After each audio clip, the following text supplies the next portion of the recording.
Oh. Good afternoon, everyone. We are the Group 1. Our title for this role is Project Bahang Bahala Ka, a marketing-inspired scenic drama. Cast, narrator, Julie J. Sumando. Senators, Julie J. Sumando, myself, Stephanie Dolor, Jafet Galgo, Clap ka mo. Princess Anne Botona, Althea Loren, Mike Noble, as a protestant. Reporter, we have Bonamo Samano, vlogger Candice Merlin, and cameraman Javi Ramelo. Our role begins now.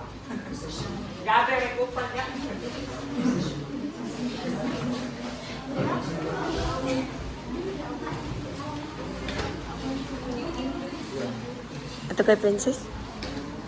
Our local sets na.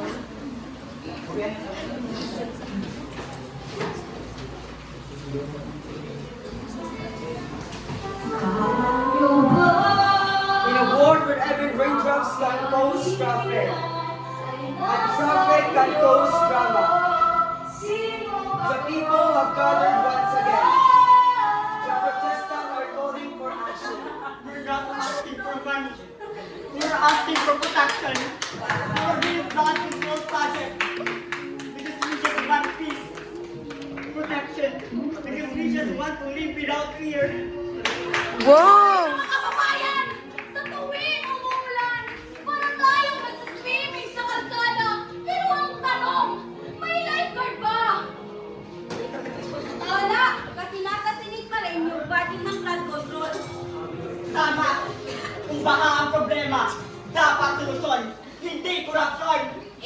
Kulong na yan! Mga kurakot! Kulong na yan! Mga kurakot!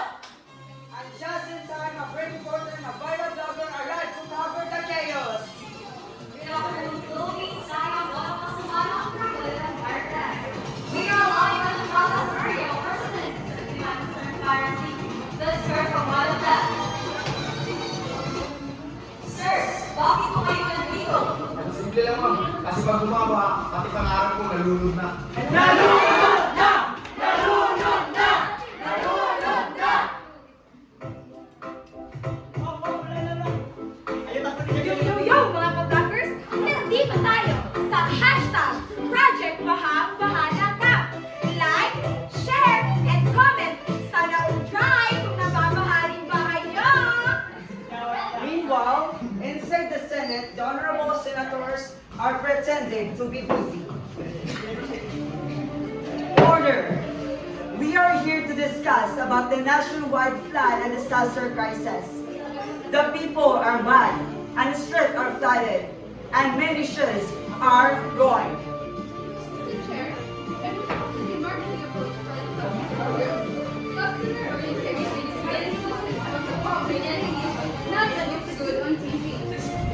I agree. We must use the marketing, the hobbies, products, effective flood control system, price, fair and transparent budget, claims, whole province, not just capital cities, promotion, honesty in government and no more ribbon fake cutting. Brilliant! That's segmentation, targeting, and positioning. We focus on most affected areas. We need your action today as we grow.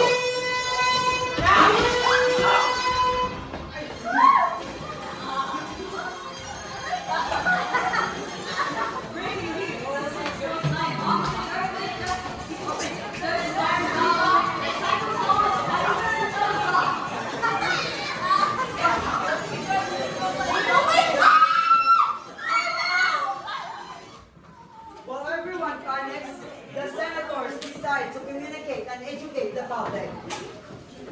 Everyone, don't panic.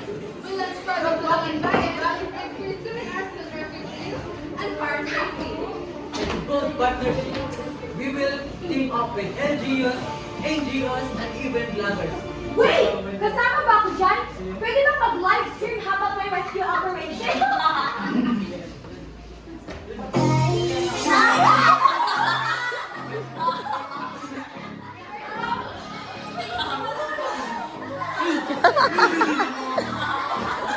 Yes, for awareness that just don't do TikTok dance challenges during evacuation.